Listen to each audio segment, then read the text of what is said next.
On this channel, I get 2 requests from you guys, and as the most woke, empty house, billionaire business advice guy with a great body, you guys know this, okay? I'm not going to show you my six-pack because it could blind you, but I always get the question, Alex, as this super-performing super being, how do you stay so focused? What is your life like? Well, today what I'm going to be doing on the channel is I'm going to be sharing with you the results of hard mode, nightmare mode, actually, that we talked about in this video a few days ago. Now look, the things I'm going to present to you in this video, they take godlike levels of discipline. And in order to relate to you plebeians, you simps a little bit more, I've actually lowered the camera quality setup while improving my audio setup. It's kind of like points in an RPG characters. One goes up, the other must go down. Okay, you can't invest points all over the place. So you can see I'm coming from this fantastic hotel setup to really get things going. But I want to talk about this seriously with you guys because I got some free time right now, and there's a ton of interest in the last video.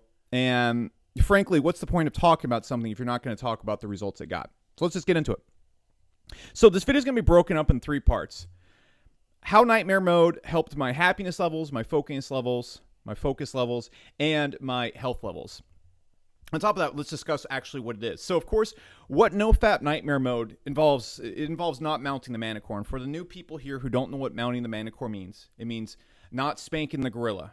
Not partaking in that gross thing that we all know what it means, okay? I'm not going to name it out loud because we are a PG channel. And frankly, I don't like talking about anything involving that to you guys. But it is part of this. It is part of this. But what nightmare mode also involves is not just not mounting the manticore, but it means removing everything from your life that triggers excess amount of dopamine. Or really not letting anything into your life that triggers dopamine without giving you a severe reward. So what nightmare mode also involves is cutting out everything. No TV. No sugary foods, no social media whatsoever except for work purposes.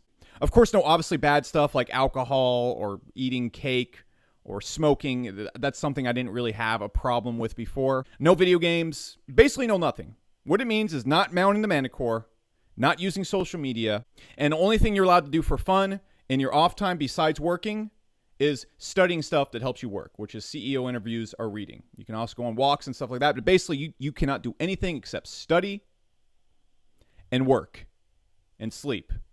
If you're not doing those things, you're staring at a wall. And of course, you can do health-related things like working out or doing some form of a detox. But the overall definition is if it triggers dopamine in you, but doesn't add positively to your life, it doesn't get included. And so that leaves very few limited things. And so that's overall the gist of it. So how did it work out? So I've done it for about 7 days now, and I've been actually doing hard mode. I've been doing pretty much this type of lifestyle for a while now, so I don't think like it's going to be comparative to your first 7 days. Yours might be a lot more extreme. It might be a lot more tougher because I normally don't really watch TV. I normally don't eat any bad foods whatsoever, and I already don't play video games, and I already removed a lot of dopamine triggering things from my life already.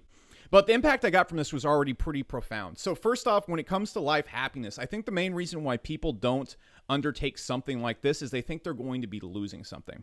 And I get it. You think, okay, there's these feelings that I like to chase. There's these things that I think are really important to me. I think video games are really important to me. I think catching my favorite TV shows are important to me. I think eating good food is important to me.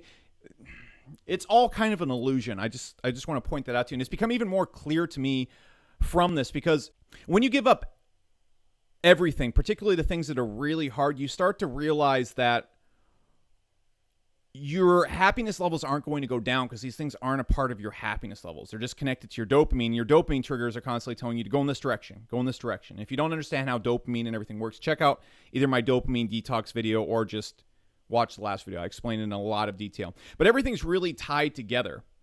And you think these things are a big aspect of your life. You think playing video games, you think being on social media, you think these are big parts of your life and you're going to be losing something. And the truth is you're simply not losing anything when you lose these things. These are just things that have been wired mostly through technology and design to screw with your head or through unnatural levels of dopamine intoxication. So for example, when you eat a cake, the cakes didn't exist like 3,000 years ago. I think that's correct. I don't know. Maybe they had cakes before Christ. I don't know. But long story short, when humans were first created, we're not designed to eat cakes. We weren't designed to get this many levels of dopamine hits in our body. And so it's pretty silly to think that the human body is going to start becoming depressed when it loses things that it doesn't naturally need. Now, of course, when you start doing something like this, the urges and everything are going to cause pain. So basically your dopamine directors that have been used to operating this one way, your code is built in a certain way, is going to tell you, do this thing. It's important to you. It's important to you. Do it. You have this urge to play video games. You have this urge to eat bad food. You have this urge to do God knows what. Okay, maybe mount the manticore. Because that's how your brain's designed to work. The dopamine is like a 1 and a 0. And your brain is going to constantly gravitate towards the ones. It's going to constantly tell you to go in this direction, because the dopamine triggers when it thinks it's related to survival. And this is going to be the worst explanation ever. Okay, there's about 1,000 other channels we can get a better explanation of it. But the dopamine triggers in your head are going to say this is important to survival, and you've been doing it a lot, and so these are the habits you need to incorporate in your daily life every single day.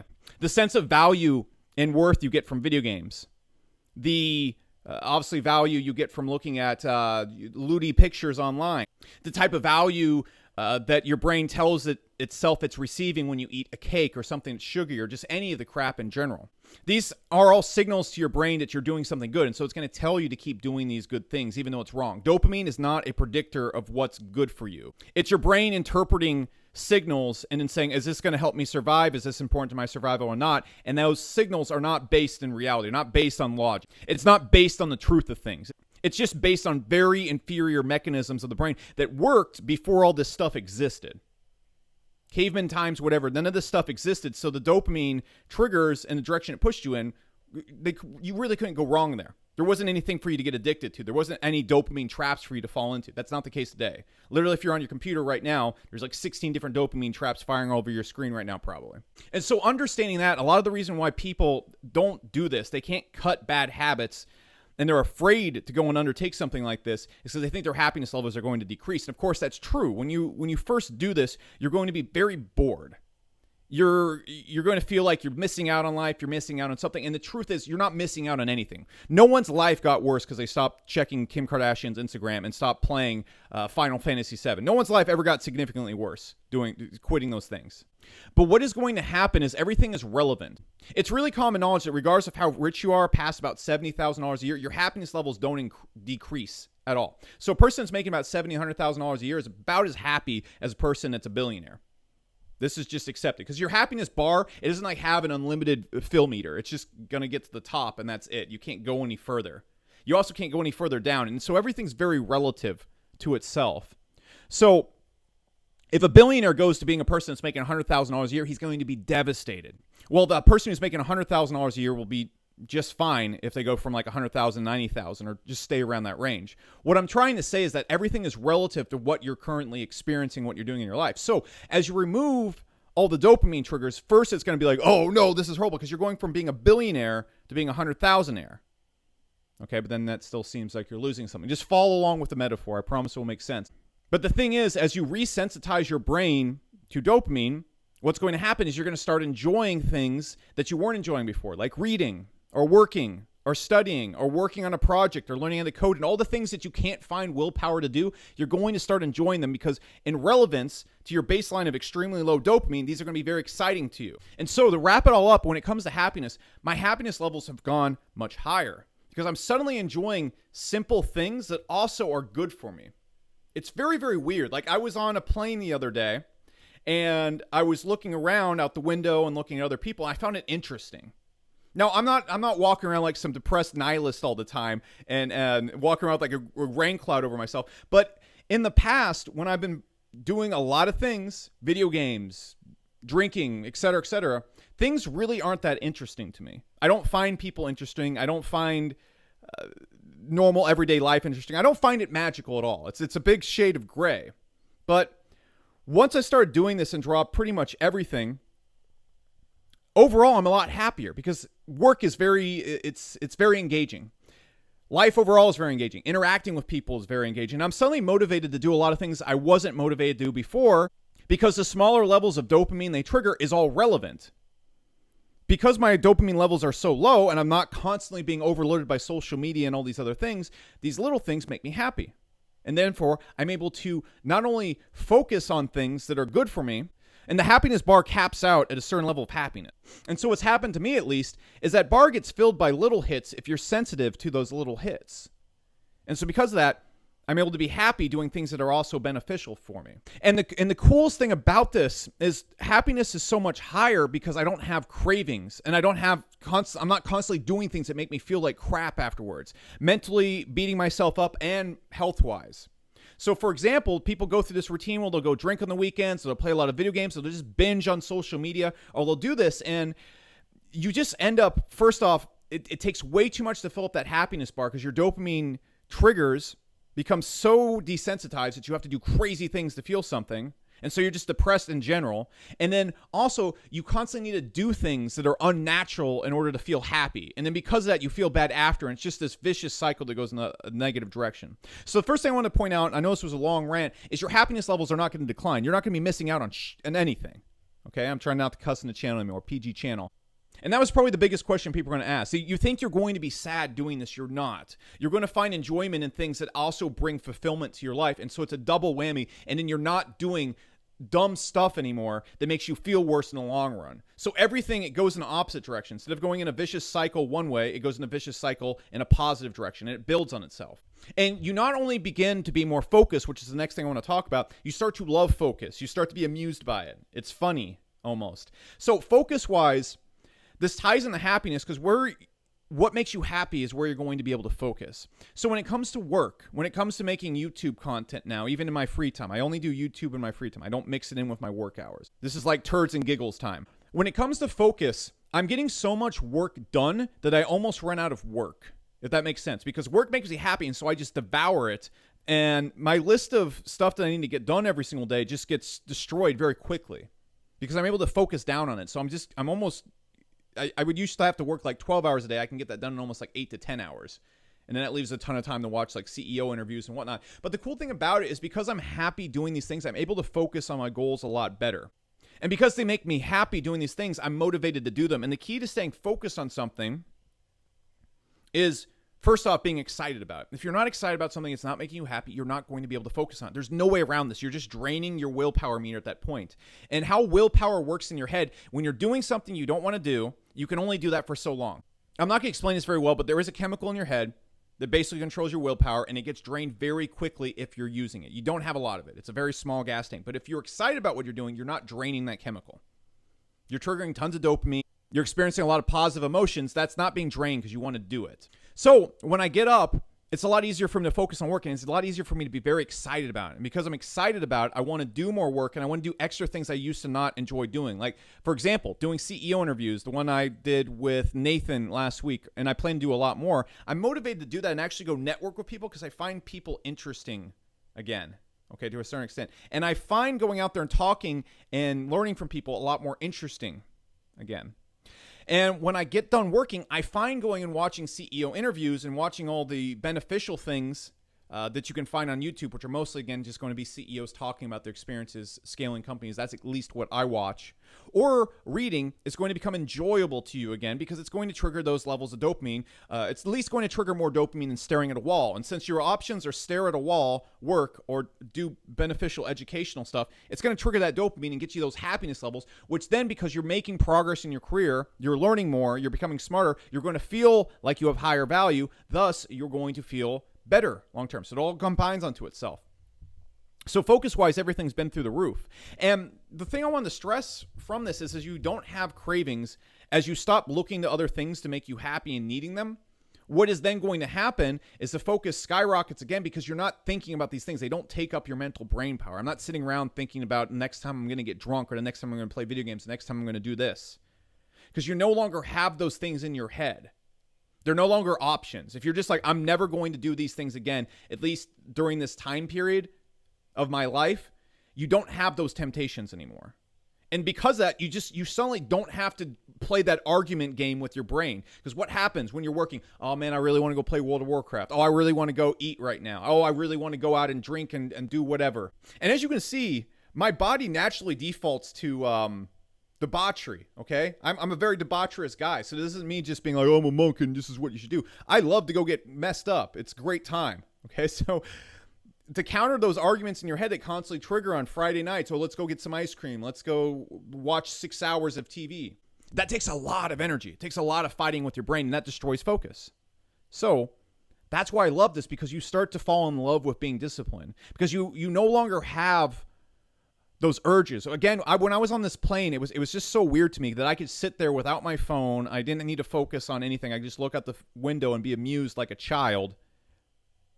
And also, for one of the first times in my life, I wasn't sitting around thinking about all the negative things I could do. I was actually thinking about how I can avoid these things more, because it was becoming more like a game, because I'm noticing that my happiness levels are going up and up and up as I become more and more disciplined. That's the funny thing about this. You think doing this is going to make you depressed, but it's the opposite. Doing this makes you happier, because everything that you're getting satisfaction from also improves your life. And I know I'm ranting a little bit about this. I just really want to explain this well to you. And so you fall in love with discipline. You stop having to have those arguments in your head, and suddenly you're just able to focus, because the only thing in your life is the important things to you, which is right now for me, work. That's it. And so I'm not having any arguments that take me off in other directions anymore with my head. And so focus is through the roof.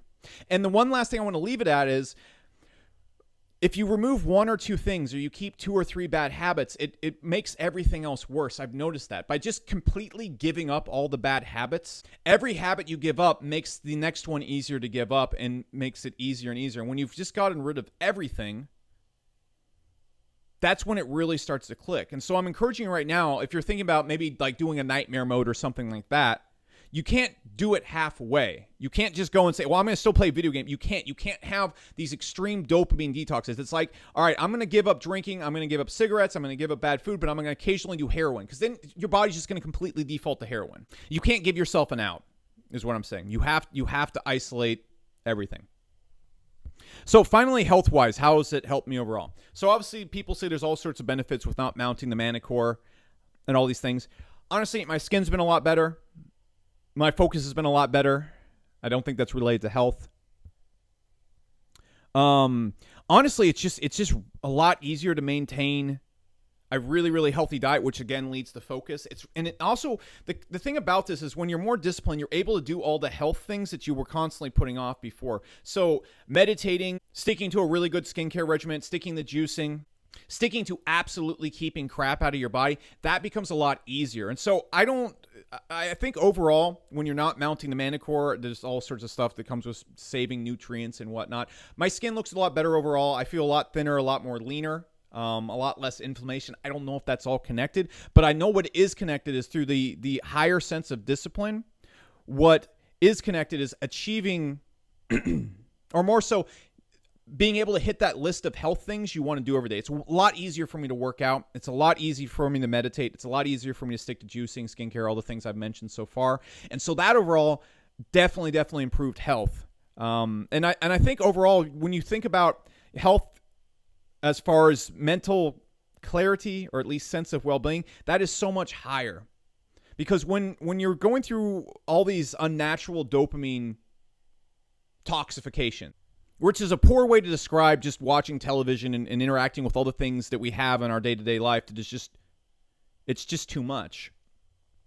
You have a lot of lows, because you're constantly going from billionaire level to poor level. When it comes to dopamine, you're constantly going from like way too high and super desensitized to nothingness. And this is why you can't see people sit down without looking at their phone. You can literally see their brains. They can't stand existing without something to distract them. And that's just the dopamine. It's not because they're depressed and they hate themselves, or life is terrible. It's because they cannot cope with existing, because their dopamine levels are so desensitized that just existing is extremely painful. When your body is so desensitized to dopamine, it needs such huge hits just to feel okay. And I think that leads to depression. I think that leads to feeling isolated. I think that leads to a real negative outlook, because if you're not being distracted, you're in a state of pain. And if you're in a state of pain, you're not going to be a happy overall guy. And so I think health-wise, that's a huge benefit as well. So that's just everything. I just wanted to get this all out there. I wanted to shoot this video for you guys. I don't think there's any more to add. If you have questions below, let me know. At the end of this video, there's a link to a dopamine detox video, and there'll also be a link to the first video on this, which I think you should watch, because it really explains the concept of how everything interacts together. And so that's it. Be sure to like, subscribe, hit that notification button, because what I do is I run ads to people that fit right in that demographic. Okay, I can actually target that on AdWords. And I used to make a lot of beginners courses that taught people how to build their first businesses and whatnot. I used to charge thousands of dollars for those. If you see this ad, you'll just get those courses for free. I only spend a couple bucks a day on that ad. But if you want to see that, you have to like, subscribe, hit the notification bell, and you'll fall into that slot in my Google ads that will target you. So that's it. All the other videos that relate to this are after this video. And that's it. That's it. I'm never filming like this again, by the way. This has been so weird.